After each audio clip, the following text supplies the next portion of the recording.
the whole idea of this research actually takes birth from my activism, where I run a foundation, the Fight Corona Foundations, concurrently with my university commitment. And so whatever way you understand my positions, I meant some activism in academia, call it an activist academic, the process of merging the activism into the academia. It is called scholar activism, which is now gaining ground in Turkey as they up against the Erdogan regime. So what I mean to say, this particular topic is a further organic intellectuals do not simply to describe a social life in accordance to the scientific rules, but we must need to articulate through the language of the culture, the feelings, the experience that which the masses could not express for themselves. So if you can go to this abstract, thank you very much for bringing up that second slide. If you see, there are quite a few things, quite a few details, and I would like you to sort of train your eyes on those details. I'm trying to bring up my slide as well, just to see that, because I'm actually trying to access it from my mobile, so I'm not really getting a good view. So I'm actually looking at the other screen. So if you see this, one glaring stuff is that the world is going to lose about a 9.2 trillion. And that's the size of the GDP nominal of the Germany and Japan put together. And if we fail to act, then this is the loss that we have to bear. Apart from the loss of lives, that is irreparable. And the entire vaccination, the way there's one estimate has come up, is about a 50 to 60 million will be able to vaccinate for the world to go into an herd immunity. Imagine with an investment about a 60 billion US dollar, and we will be able to save this 9.2 trillion US economy. Now, US economy is itself about a 15 trillion, so you know about what is stand to lose about a 3/4 of the US economy. Now, this is something, there is a lot of bodies which are working for the vaccinations. There's Gavi, there is CEPI, there is GVAP, there is COVAX, which more here now. And now the G20 is also gearing up with this Act A, which is the access to the COVID-19 tool accelerator. But you really have to understand the position of this, that they must not really work at cross purpose with each other. Okay, so now what it means that the countries are there are 70 lower income countries which may be able to vaccinate 1 in 10 people. And this certainly sounds very ominous, but this gap is only going to widen if we need annual booster shots or our fight against new variants. We don't know that positions as yet, whether the vaccine will protect us for about 9 months to 12 months. Every day our position is changing because we're trying to understand the variants or the mutants, and then we do not know really how we need to prepare ourselves. But what is essential, that all these bodies that you have created, they must work in coordination with each other. Otherwise, if there's not a concerted effort, then probably you're going to reinvent the wheel, or probably there's a lot of duplication of the effort. And you know that the countries are very notorious now for not honoring their agreement. Many are hoarding the vaccines, and getting through to their very opaque administration to appeal to the release them is becoming an uphill task. So maybe we settle on some kind of a zero-sum game, between the countries, some kind of a nice equilibrium. So unless we know these, the national priorities and the politics coming in the way of a global recovery of the pandemics, we cannot do our course corrections. We may disagree with a lot of things with our WHO president, the Tedros Adhanom, But one thing I'm sure that we all would agree, that no one is safe until everyone is made safe in this planet. And I really, really mean it. Now, can you bring up the next slide, please, so that you can go to the background and the given situations. Yeah, not the discourse slide, please. Just about discourse will come later. There is one just after the. If you could just scroll up, please. Yeah, there is one by title, the background given situations. Yes, that's the slide that we're looking at. So if you look at this slide, and you see what is really becoming a concern for all of us is that how many vaccines are coming into the market, how they're being rolled out. From 300, we have gone to some 308 vaccines. There are different stages of trials. So about 60 now are through the phase 3. So I would not know whether you would count Sputnik or the other one Russia has produced, whether they have gone through the phase 3 or not. But still, we really have to make it apart. But what it is telling is that all these pharma companies, they are competing with each other.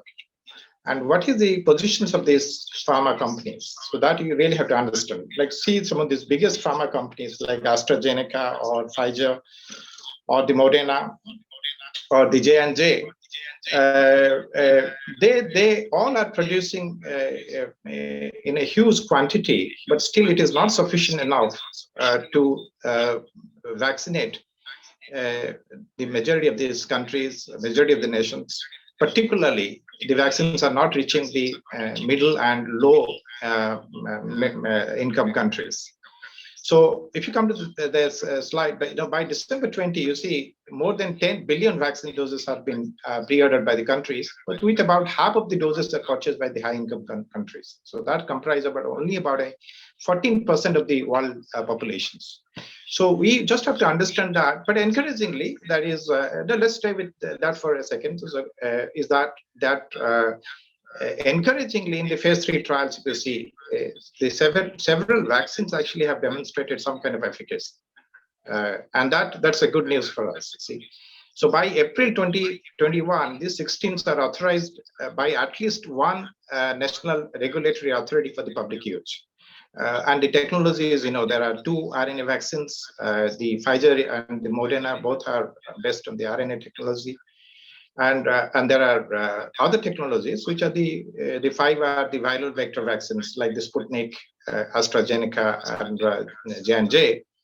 And so what it is doing is that the COVID-19 has created a new ecosystem of these vaccine innovations. So the new network of public and private actors holding the sway over a development and the diffusion of the technologies to combat the pandemic. Now, that is something that I really want to emphasize, because the score of the nations actually have adjusted, have executed the phase distribution plans. So that prioritize those at the highest risk of the complications, such as the old adults, or those at the high risk of exposure and transmission, such as the healthcare workers and other frontline workers who frequently come in touch with the public at large. More are being debated that how do you create these groups within this umbrella.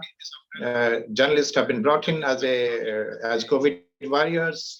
Even the pilots in India, by the way, last few months, a lot of pilots have died. So even this is a small community, they also want to be within this priority group. Now the single, I would like you to go to that literature review, which is the next slide. So that what it does is that if you look at this literature review, that obviously there is a lot of literature in the public domain now, but what primarily we are trying to get at is that how this the vaccine diplomacy, the vaccine nationalism, or the vaccine politics is being played out, and how this is bearing on the pharma companies, how this is bearing on the vaccination plans of the country, So that's something that we really wanted to focus on this while doing this background. Now, what it does that is that this whole vaccine business is just like you're buying an insurance policy. It's all about a distribution of the risk that can result in the risk to a distribution channel to the insurer's business or ultimately to its financial sustainability. Now, a lot of these companies have made very smart move, and you see the entire way the UK was managed. And Ursula von Hersen, the European chief commissioners, she probably, I do not know, but that's my very personal position, is that probably she didn't really manage it the way she should have been. But the way it was that because of this, UK was ahead of the race and managed to now about vaccinate half of its populations. Now, but then there is something which is called, there are some contrarian views exist to this global principle of equality. If you go by David Miller, I'm sorry, Professor Das, I'm sorry, I was muted. You have about, let's just say another minute to go, please. Okay. How much time do I have? So you have about another minute. We went past the 12-minute mark, but that was my fault. So we do 1 minute, a quick methodology. The methodology, if you can bring that up, please. The methodology. So the methodology is that I primarily have focused on the Glenner's theory of nationalism, and this is really because among all the theories of the nationalisms, this is really going to play out, and this is something sits at a very stark contrast to the atavistic, the Dagdort theory of methodology, where it is described as some kind of a primordialism or perennialism. So I certainly would, and in that relations, I must say that now we are all concerned about the distribution of the vaccine. So the entire focus is in the Rawls theory of the distributive justice. The theory that of justice as fairness that describes a society of free citizens holding the equal basic rights and then cooperating within an egalitarian economic systems. I think it is going to be extremely relevant as the way he attempts to provide a moral theory alternative to utilitarianism. So that's not going to work here, utilitarianism. And that addresses the problem of a distributive justice, the society that distributions of a goods in a society. So that's something that I really want to say, because Rawls argues that in the society, in the social contract formed behind a veil of ignorance, and the contractors will adopt his two principles of the justice. Now, if I go to Mr. Das, very quickly, Mr. Das, I'm going to lose my job. I'm going to lose my job. Yeah. Okay. So. Yeah. No. I would. So if you can bring up that conclusions slide, please. And in this, we're going to really have to do that, sir. Yes. Okay. Yeah. So if you can bring up that conclusion. Yeah, that's right. So if you see that, today we probably need to recast the entire Gellner's theory of nationalisms, because this you would find some kind of a very pragmatic solutions to this entire conundrum of vaccine distributions, vaccine nationalisms, and how the role of the pharma companies are social actors in this space. And within this, of course, we do have something, I made a reference to the social entropy, which is a social theory that evaluates the social behaviors, which is based on the second law of the thermodynamics principle, but it's extremely going to serve this purpose. Thank you very much, Professor Wallace.